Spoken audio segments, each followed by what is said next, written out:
छोटी बहू।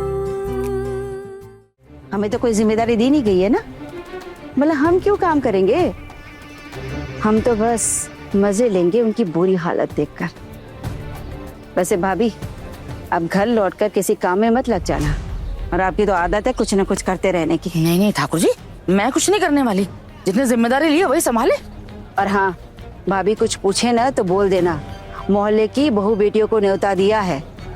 ज्यादा बात की खाल मत उखाड़िएगा, नहीं तो हम पर शक हो जाएगा। नहीं नहीं ठाकुर जी, मैं कुछ नहीं बोलने वाली, जो भी बोलना होगा ना आप ही बोलना। मुझसे तो आजकल ज्यादा बोलचाल है नहीं उनकी। मुझसे कुछ पूछा तो मैं तो यही कहूंगी, आपको भी सिखा कर रख दिया है, और आप भी यही कहना। कल सबक मिलेगा उस लड़की को, मुझे झूठा साबित करने चली थी, उनका इल्जाम लगाया था ना मुझ पर। कल उसकी माँ भी आएगी ना, अपनी बेटी को अपने कंधे पर बिठाकर वापस ले जाएगी। बस प्रभु, मेरी इतनी इच्छा है, पूरी जरूर कर देना।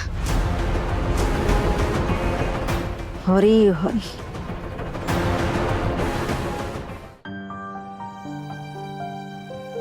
ओम श्री गणेशाय नमः, महासरस्वत्यै नमः।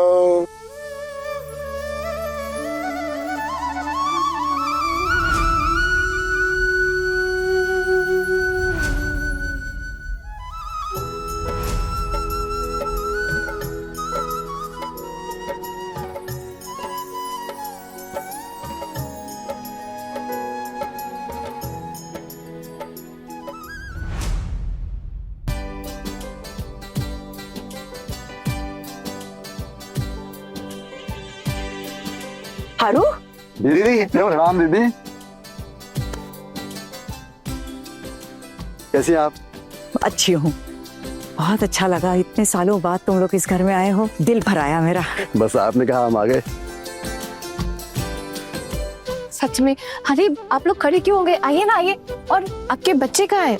मेरा मतलब है हमारे नन्हे देवर और ननद कहाँ है? वो नहीं आए क्या? आए हैं ना, बेटा आ गया हो। ये मेरा बेटा है हाय। अमितेश, और ये इनकी बेटी पूनम। बस बस बस बस बस, कितने बड़े हो गए हो तुम लोग।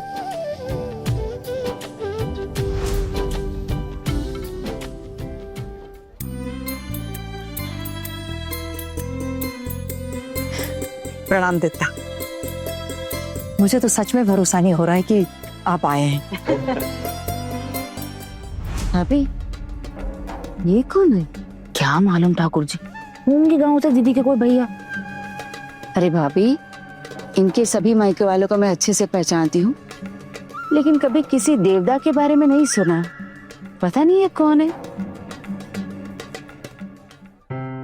ठाकुर जी। जी भाभी, आइए तुम। हाँ आती हूँ। ये हैं मेरे भाई हारू और रूनू, और ये उनका परिवार। देखा आपने, इतने सालों बाद मेरे मायके वाले मेरे ससुराल आए हैं। जी भाभी, देख रही हूँ ना। वैसे ये भाई साहब कौन है?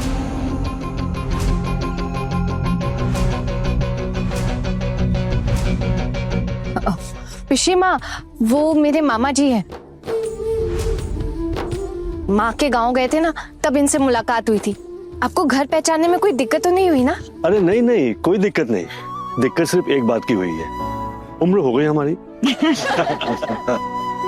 और पूजा बड़े धूमधाम से की जा रही है।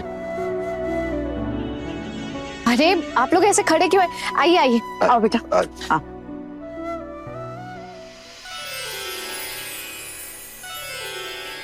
दीदी, तेरे ससुराल वाले तो बड़े कंजूस थे, लेकिन अब वो बात नहीं है।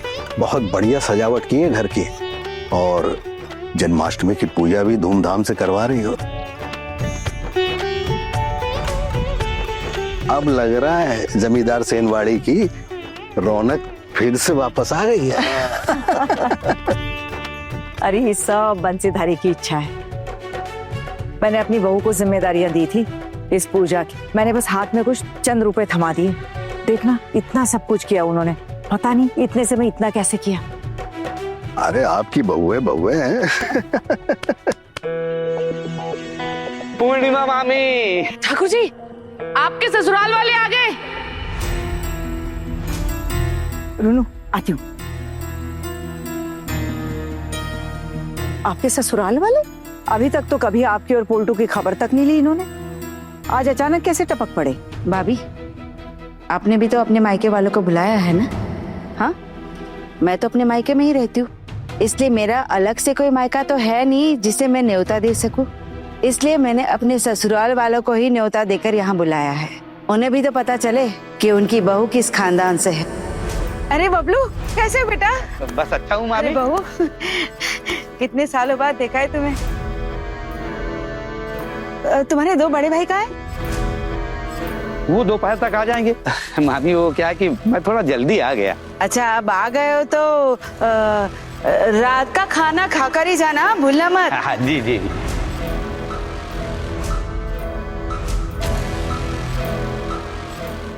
ए छोटी रुक, ये ठाकुर जी क्या कह रही हैं कि उनके घर वाले रात को खाना खा के जाएंगे? रात के खाने का इंतजाम हुआ है क्या?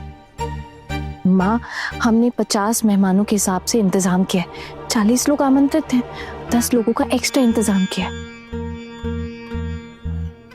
अब अगर ये लोग रात तक रुकते हैं तो खिचड़ी बना देंगे। हाँ माँ, अब आ ही गए हैं तो कोई बात नहीं ना। और वैसे भी घर में मेहमानों का आना अच्छा होता है, शुभ होता है। माँ, घर देखे ना कितना भरा पूरा लग रहा है, सब कितने खुश है। अगर रात के खाने का इंतजाम नहीं हुआ ना तो ये जो खुशियां दिख रही है ना, इनकी बत्ती बुझ जाएगी। अरे माँ, परेशान मत हो, कोई दिक्कत नहीं होगी, हम सब है ना, संभाल लेंगे। अच्छा एक बात बताओ, ये जो इतना बड़ा आयोजन और इन सारी चीजों का प्रबंध किया कहाँ से तुम लोग?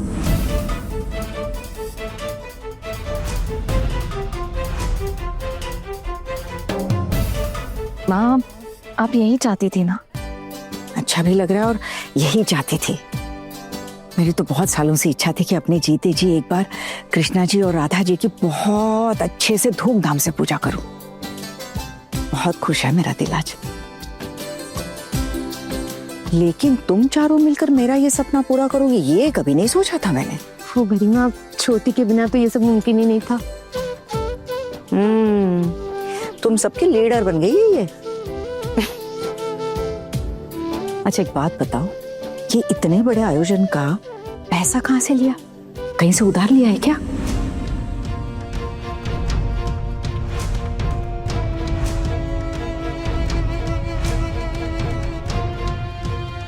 अब नहीं माँ, अब किससे क्या उधार लेंगे, क्यों उधार लेंगे? अब कुछ उधार नहीं लिया हमने। ठीक है मामी माँ, आप खुश तो है ना वैसे? बहुत खुश हूँ, लेकिन देख रही हूँ वहां पर घर के कुछ लोगों का चेहरा एकदम नाखुश है। एक बात कहूँ गरिमा, अब तक तो आप सिर्फ अपने घर वालों के बारे में ही सोचती आई है। अब ना आप अपने आप को भी समय देना शुरू कर दीजिए और अपनी खुशियों के बारे में भी सोचिए। हाँ माँ, देख रही हूँ लीडर से बहुत अच्छी ट्रेनिंग ले रही हो तुम मक्खन लगाने की। लीडर काम तो बड़ा अच्छा कर रही है तुम लोगों की। अच्छा सुनो, मेरे परिवार वाले भाइयों का, बोटियों का और देवता, इनका सबका अच्छे से ख्याल रखना। हाँ, मुझे अकेले से नहीं संभलेगा इतना कुछ। माँ, आपको टेंशन लेने की ना बिल्कुल भी जरूरत नहीं है। हम लोग है ना, हम लोग सब देख लेंगे। बस चलो काम करो, मैं जरा भगवत गीता में बैठती हूँ। जी हाँ माँ, चलो जल्दी से आ जाओ।